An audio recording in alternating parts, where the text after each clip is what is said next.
Vamos falar agora das convenções narrativas do Antigo Testamento. Lembram-se que nós falamos que o Antigo Testamento, o texto do Antigo Testamento, ele está construído principalmente em formas de narrativas e em forma de poemas. Então nós vamos agora ver as convenções narrativas do Antigo Testamento.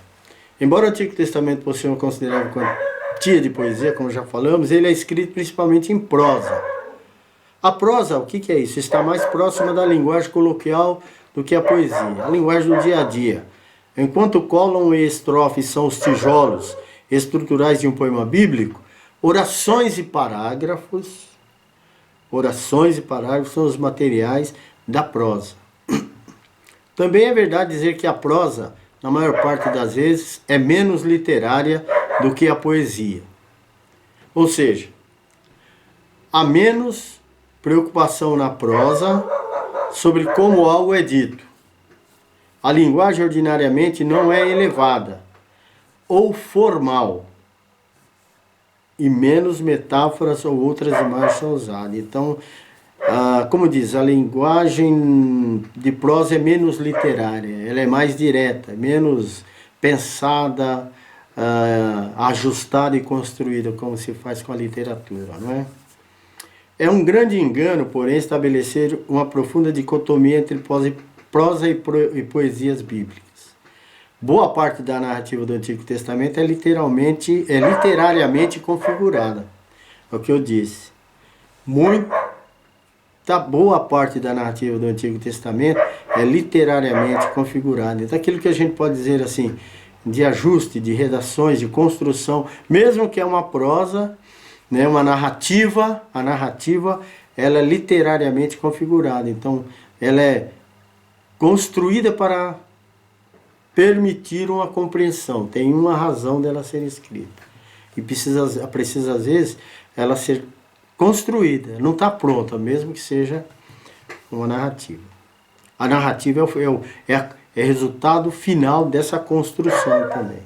Por consequência, a prosa do Antigo Testamento se assemelha ao que chamamos de narração literária, e não é de admirar-se passível de uma análise literária, não é? A prosa, claro, ela também se submete a isso. Tal análise literária, então, aplicaria as categorias e os métodos contemporâneos da teoria da literatura para se estabelecer as convenções da literatura hebreia.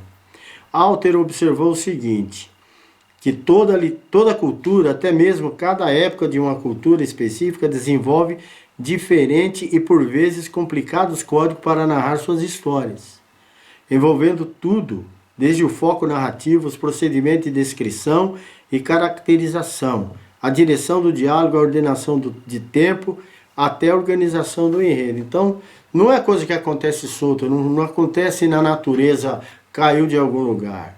Por isso, quando a gente diz que a Bíblia é um livro que é produto do trabalho de Deus e dos autores, então a gente pensa talvez nesse aspecto também, né?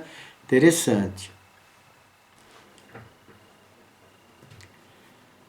Uma abordagem literária explora e explicita as convenções da literatura bíblica para compreender a mensagem que ela pretende transmitir. A seguir, em poucas páginas, discutiremos os rudimentos, os princípios fundamentais de uma análise literária da prosa hebreia. Esse estudo deve ser complementado por alguns dos trabalhos mais completos listados na bibliografia. Sempre quando você quiser saber mais, aprofundar mais sobre esses temas, que não é o objetivo da matéria, são técnicas, são ferramentas, procura sempre a bibliografia, dê uma lida naquilo que você encontrar lá, que vai te ajudar muito.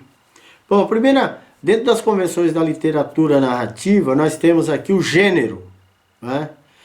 Entretanto, reservamos sua discussão para este momento. O gênero é de importância crucial. Através da sua identificação em um determinado texto, o leitor pode direcionar sua estratégia de leitura. Então, ninguém vai ler uma poesia, um gênero poético, como se fosse uma narrativa, não é? Por exemplo, o termo coração, compreender esse termo, coração numa narrativa é bem diferente do que compreender esse mesmo termo coração numa poesia, né? É isso que está falando. O gênero determina essa escolha de leitura, né? O estudo do gênero reconhece que há muitos tipos diferentes de literatura. Os autores escolhem um veículo por meio do qual eles enviam uma mensagem ao leitor. E a escolha do gênero sinaliza ao leitor como receber a mensagem. Então, os autores eles escolhem escrever um texto. E o gênero que eles escolhem, automaticamente está dizendo para o leitor, ó, você precisa ler nessa perspectiva. É o gênero que determina. Um exemplo comum é claro é um texto que começa assim: Era uma vez. O autor que inicia sua história desse modo está enviando deliberadamente um sinal ao leitor através do uso de uma fórmula tradicional. Os leitores cultos e as crianças sabem que eles não vão ler ou ouvir a história que se segue como um relato historicamente exato, mas como um conto de fada. Então, era uma vez. Isso já está mais do que reconhecido na literatura, que qualquer texto que começa era uma vez, exige de nós cuidado para não pegar literalmente como sendo verdade aquilo que foi escrito. É um exemplo só. A Bíblia, porém, é um texto antigo, não apenas distante de nós no tempo, mas também por razões culturais. Se a gente pode fazer ou se adaptar assim à cultura, a cultura não, se a gente pode ir até o tempo, imaginar o tempo dos escritores sagrados, nós temos que pensar que, se nós somos brasileiros, nunca vamos reproduzir a cultura. Então, o gênero das convenções que aqui, como nós estamos falando, a Bíblia é um texto antigo, então a gente tem que respeitar isso. Tempo, cultura. Então, o gênero é uma das convenções que, como o Walter descreveu na citação acima, é específica da cultura. Gênero específico da cultura. Então, por isso que o jeito que um judeu do tempo de Abraão, ou antes, o povo hebreu falava, um gênero utilizado por ele, tinha aspecto tão específico que a gente não consegue compreender agora. Devemos analisar cada livro bíblico para definir seu gênero e as implicações para a sua interpretação. Neste capítulo introdutório, traçaremos um amplo papel do estudo do gênero para a interpretação do Antigo Testamento.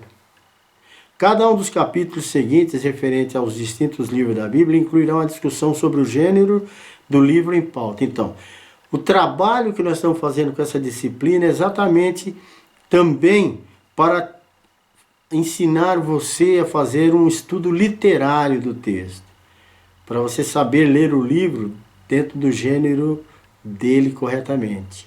Então, não é ler todos os textos do mesmo jeito. Não pode.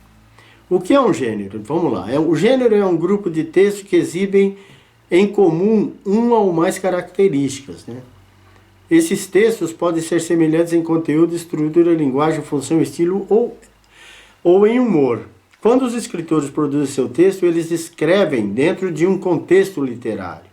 Isto é, eles não produzem obras literárias totalmente novas, em conexão com qualquer coisa.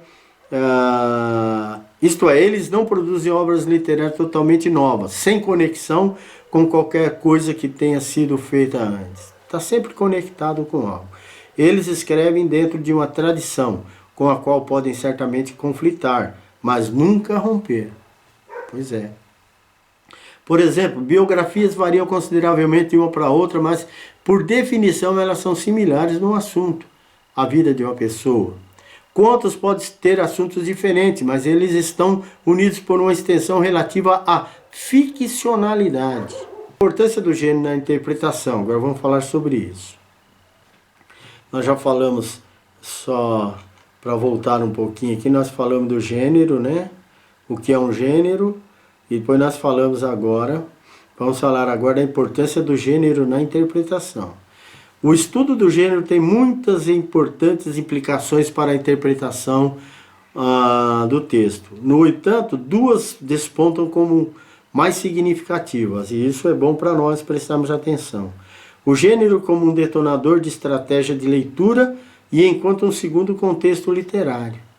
Entendeu? O gênero como um detonador de estratégia de leitura, ou seja, você não vai perder o tempo para ler um gênero narrativo, né? Uma narração, uma prosa, como poesia. Se ele já está dizendo o que é, leia na estratégia certa. Né? E enquanto o segundo como um segundo contexto literário, você pode ter ali no gênero, o próprio gênero, um contexto autônomo de literatura. Consciente ou inconscientemente, a identificação do gênero ativa a expectativa por parte do leitor. Uma coisa interessante. Na verdade, ele põe em movimento uma completa estratégia de leitura. Considere a segunda estrofe do Salmo 1. Os ímpios não são assim, são porém como a palha que o vento dispersa. Por isso os perversos não prevalecerão no juízo, nem os pecadores na congregação do justo. Salmos, capítulo 1, versículo 4 e 5. Por várias razões reconhecemos imediatamente esses versos como poesia. Esperamos o uso de imagens e repetições. Está aí, imagens e repetições. São, porém, como a palha, uma imagem, a palha. Os ímpios são como palha. Eles também, semelhante a palhas, são espalhados pelo vento. Por isso os perversos, a repetição, ímpio, perverso, que é um sinônimo para ímpio. Aqui nós temos ímpios e perversos, não prevalecerão no juízo, nem os pecadores na congregação do justo. Então, ímpios, perversos, pecadores. Então, é a mesma classe de pessoas, só que eles estão sendo ditos de forma diferente. Então, aqui nós falamos, na verdade, a estratégia. Considere cada estrofe, ele diz assim, na verdade ele põe em movimento uma completa estratégia de leitura. Primeiro aqui na poesia, repetição, né? Por várias razões reconhecer imediatamente esses versos como poesia. Esperamos o uso de imagens e repetições. E aí, em outra passagem, lemos, no 12º de Acás, rei de Judá, começou a reinar Osés, filho de Elá, e reinou sobre Israel em Samaria 9 anos, segundo Reis 17:1. Dessa vez, nossa reação imediata é considerar a passagem como uma narrativa histórica e reconhecer que o autor pretende comunicar uma informação histórica ou cronológica. Então, a estratégia de leitura é o que o gênero oferece. Poderíamos ter a mesma reação inicial às seguintes palavras de Jesus. 2 homens subiram ao templo com o propósito de orar. Um fariseu e outro publicano. Lucas 18:10. Aqui temos um sinal de gênero explícito que invoca uma estratégia de leitura marcadamente diferente da adotada para a passagem de 2 Reis 17. A história de Jesus é fictícia. Porque Jesus propôs também esta parábola. Parábola não é uma coisa real. Embora pareça aqui, 2 homens subindo ao templo, indo orar, coisas concretas, parece uma narrativa histórica, no momento eles foram, o gênero do texto aqui, parábola, diz que a gente tem que ler com estratégia corretamente definida. A história de Jesus é fictícia, mais especificamente uma ficção didática, porque a parábola é uma ficção didática, ou seja, pretende passar uma lição moral ao ouvinte ou leitor, mas necessariamente ela não é um acontecimento histórico, não é uma coisa real. Um segundo benefício importante do estudo do gênero é que ele fornece um contexto literário secundário, que foi assim resumido por Freire, né, no livro dele, está na biblioteca. O propósito da crítica através do gênero não é tanto classificar, mas sim esclarecer tradições e afinidades, obtendo assim um grande número de relações literárias que não seriam notadas se não houvesse um contexto estabelecido para elas. Então é assim, o próprio gênero é que fornece um contexto literário secundário. É aquilo que nós falamos, de uma própria situação num texto, né? Esse de Jesus, se não tivesse dito que era uma parábola, Então, seria possivelmente uma história verídica, mas porque é parábola, o gênero fala. Agora você vai ler isso a partir desse gênero, que é um gênero fictício, ficção didática. Então, assim, aquela ideia adquire, por exemplo, o seu sentido a partir desse gênero que é uma parábola. Então, o mesmo texto ele pode oferecer, assim como dito, um contexto literário secundário. Você pode ler como biografia, mas você pode ler também como história, então. Por aí. Em outras palavras, a simples prática de examinar a coleção de textos genericamente relacionados resultará na iluminação de cada texto em particular. O resultado é bastante útil para textos específicos de difícil compreensão, mas que podem ser elucidados quando comparados com exemplos mais claros do mesmo gênero. Por diversas razões, portanto, é importante descobrir o gênero de um texto. Não esqueça disso, alunos, não esqueça. Ao induzir a uma estratégia de leitura e descartar falsas expectativas e padrões de julgamento do texto. A classificação do gênero representa uma porta de acesso para o significado do texto. Correto? Procure fazer pesquisas, como nós dissemos, e vamos para a última parte, daqui a pouco, desse módulo. Nós vamos falar sobre o narrador e o seu ponto de vista. Também é uma característica. Vamos falar da dinâmica, primeiro da dinâmica da narrativa, o narrador e o seu ponto de vista, e depois vamos falar também do enredo e personagem, para a gente terminar essa parte que nós estamos falando das convenções da narrativa. Das convenções da narrativa no Antigo Testamento, como falamos das convenções dos poemas, da poesia, tá? Até daqui a pouco.